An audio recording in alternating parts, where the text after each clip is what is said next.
तर लावून दिलं बघा पाणी आरतीत गेले बघा पाणी. ह्याचा ऊस फुटायला वरून काम आहे, तुम्हाला दिसायला का नाही जास्त. ऊस मस्त फुटला बघा. वरून दाखवतो थांबा एक मिनिट.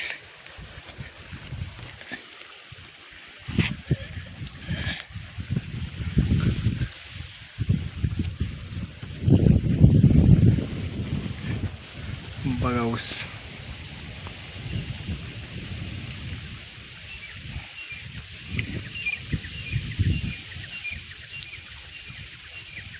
मस्त ऊस फुटला. हे आपल्या सारे 2 लावून दे. हे लिंगाम बघा पुरं कवर होतं. चढ दिसतं पाणी कुठं गेलं कुठं नाही. हे आपली दारिगिरी चालू आहेत.